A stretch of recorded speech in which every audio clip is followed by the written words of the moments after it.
All right, we're moving underside the chassis.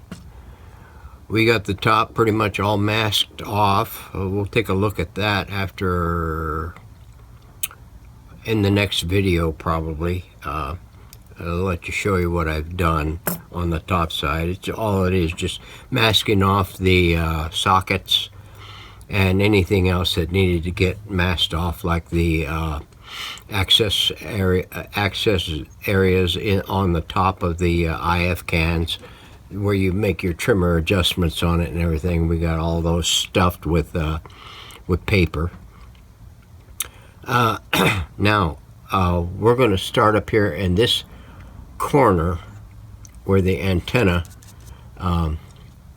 terminals are, and we're going to start with that cap right there. And this one, that one, and the one underneath, and possibly that one there, are all going to be 0.05 microfarad caps. So I've got these three pulled out and marked already. And what I'm going to do is I'm going to start here. Hopefully you can see all right. My lighting is kind of a little iffy right now. Oh, yeah. I'm not as set up in it because I don't usually do all this stuff for everyone. Because it's a lot involved to get all your camera lighting and everything, and some don't even get that correct. So I elect not even to do it. I'd rather show you what I'm going to do and then show you what I've done. That makes editing a hell of a lot easier, and I don't have to go through and watch the video a number of times in order to get it like I want to see it. I shoot segments at a time, and that eliminates a lot of the editing. The only editing I really do is, you see my banner that goes across the top and once in a while maybe across the bottom, or both. And that's the extent of the editing that I do. All the rest are video segments that I just throw together, concatenating them all together so that way they kind of flow to a certain degree. So we'll start with this cap, and all I'm going to do is just snip that out. I'm going to remove that little Wookie thingy there and let that telltale stick up. Same way on this side. Get rid of the cap. Now, since this capacitor occupies this terminal on here, you can see, I mean, it is atrocious. So what I'm going to do is I'm going to try to clean it up and get it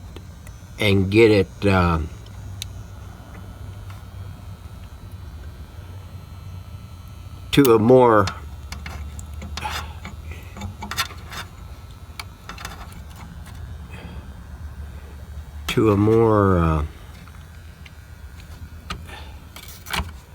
reasonable look.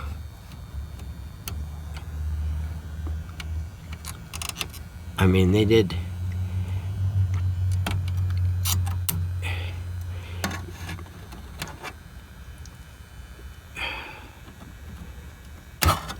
All right, let's see. We got a little piggy tail sticking up right there that we can use to put our cap on. This one over here, what we're going to do is, maybe you can see this. This cap, which is a 41, I believe, it goes to the same terminal that this one here that I just clipped off. So what I'm going to do is I'm going to leave that one a little long, I'm going to scrape it to get any oxidation off of it. Since I use a gun, I don't really have to do this, but it makes flowing solder a lot easier. Okay, I'm going to nip this down so that it will handle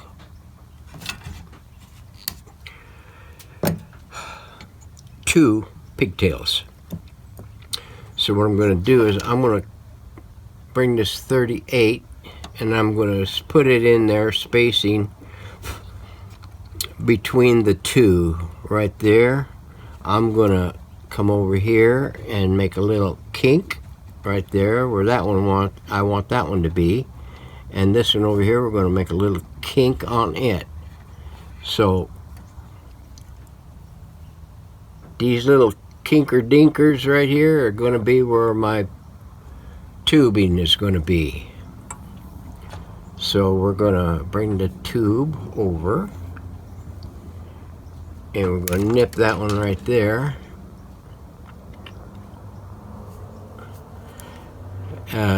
Excuse me if I don't keep this thing right in frame, because I normally don't have to do this, so it's kind of hard for me to focus on my object and keep one eye on the camera framework to see that it makes sure that I'm still got it in. Then I take an old cap, generally with a good sized lead on it, and then I put I just twist it around there like so.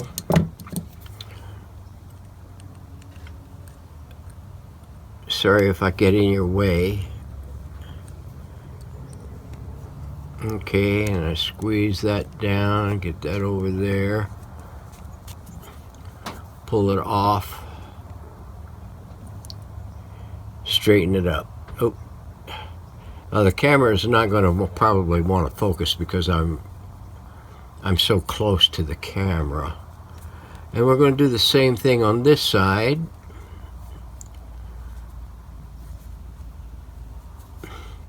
I don't need quite as much of that stuff, so we're going to cut some of that lead off of the cap.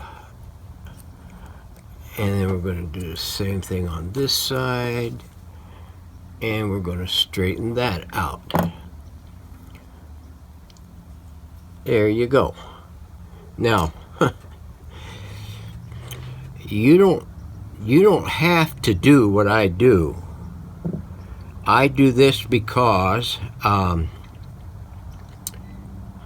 this I mean sleeve it and pigtail it and put the number on it. It just makes it easier for me to know that if I look at the schematic and I see capacitor 38 on it, I can just look into here and see, oh, there's 38 right there. So that's how they did that. So, and then I just put this down onto there, and I still got pigtail left. I still got a lead left there that I could get another pigtail on it. So we will push that down, get it over there out of the way.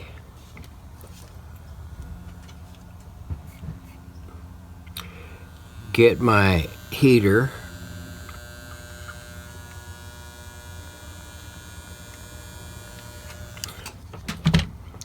And solder in place. Okay.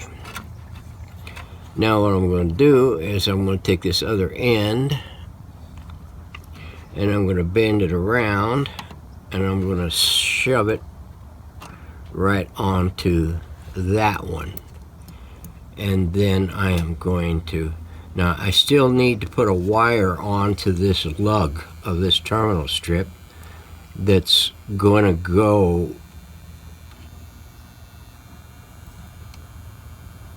somewhere. So But fortunately, I'll replace that wire. And I think what it will do is go to the main push button board. But I'm not going to worry about it right now. I've got all my point-to-points documented on that, so I just have to make sure that I dot all my T's and cross all my I's, or however you like to do it. So now that I've got that in place, I can take that and do a little wookie-dooey right down to there and get it down there out of my way. So there we go. There is one cap done. And it took probably 7 minutes or something like that, maybe, hopefully. So now what we're trying to do is get down to that cap. And that one there, like I say, when that board is in here and all the interconnects, you're never going to get to that one. And you'll probably burn up most of your wiring and stuff with your soldering iron or gun, for that matter, if you try to go in after it. So you're going to have to remove everything out of the way, and that's what we're going to do. We're going to move to this one next, and then we're going to go for that one. But in the meantime, before we put this one in back end, we're going to take that one out and replace it completely, and then we're going to put this one in. So stand by for and I'm going to take care of that off camera, and then we'll come back. So hang in there. All right, there we are. Got her done. Took a little doing, but there's your 30 down in there. 32, 38.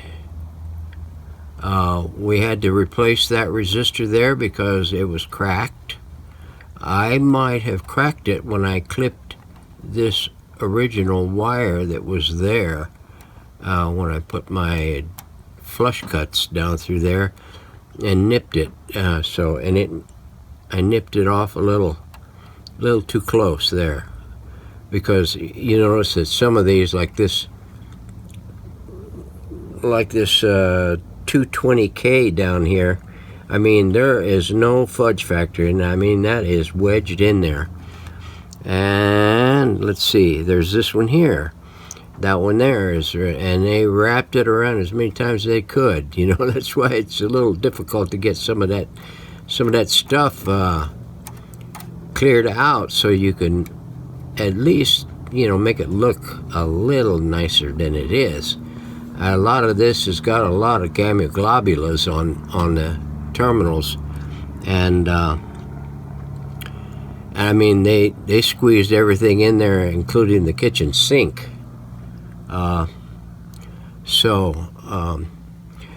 this little tail right here is going to be this one here, the number 40. This will be a number 41 cap. It will occupy that spot so that I can nip that all the way down and get rid of it and add the pigtail to this thing instead of making a new one. We're gonna go for this one next, and then there's one down underneath there that's got to be got to. So we're gonna work our way there. And then once we get this area cleared, we're going to go back and double check all the values on the resistors in here before we leave this spot. So hang on, we'll be back. All right, there we are.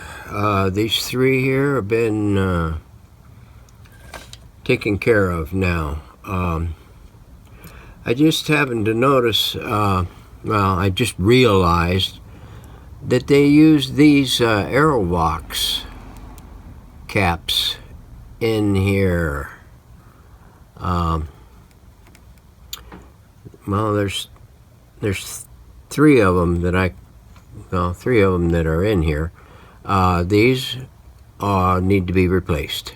They are not micas. Get the skeeters out of my hair. This one here was number 42 in here.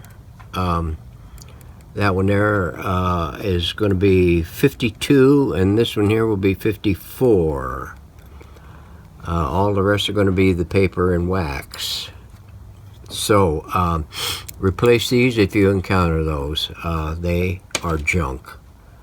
So now that we've got this area done in here, we're going to go through and validate all the resistors before we clear this area. So stay tuned, we'll have more coming your way.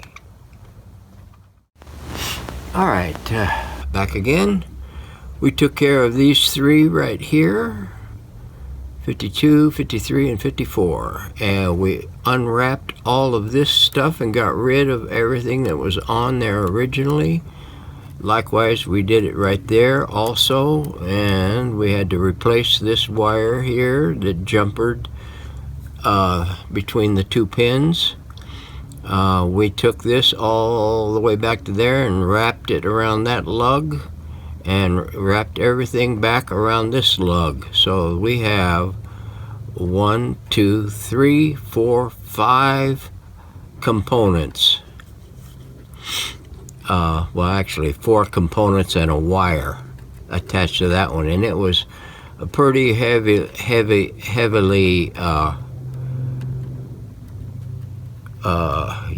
consumed, you might say, originally. This one here, likewise, it was like this one over here.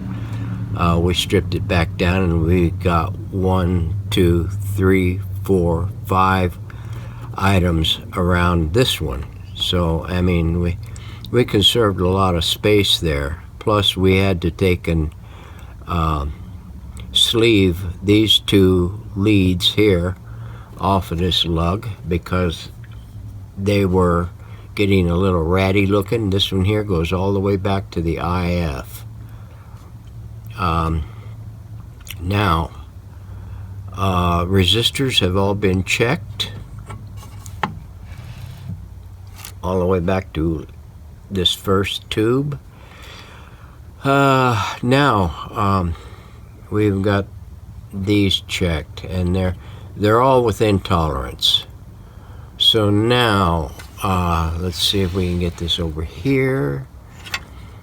We've got this one, this one, this one, that one there. I'm gonna have that's a 002 at 1600 volts. I think that is part of the tone circuit, if I'm not mistaken. I don't know. Let's see. There is 1, 2. No, that comes off the, and that one there is 1, 2. It goes from 2 to 2. I'll have to double check that one. I think most of the high voltage ones are in the tone circuit, but I'll have to double check that.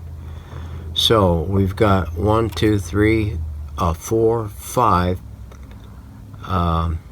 6, and 3 over here. Let's see if I can get you over there. 3 over here that we still got to get to. So it is about a little after 1 today. What is today? Wednesday? No, Thursday. Today is Thursday. And what we'll do is we will put this area over here off until tomorrow, hopefully. We'll get back to it tomorrow. What I want to do is bring in that push button board assembly and show you what it looks like now before I start doing the Secafina to it. Hang on. Alright, here's the push button switching assembly. All after it came out of the dip, we give it a little rub down with everything. You can see it still has some of its goopy. I guess it was some kind of a grease or something that was applied to the some of the sleds on this thing, and we managed to get it pretty much cleaned up. We still yet to spray it down with some deoxit and work it real good. Here's the back side.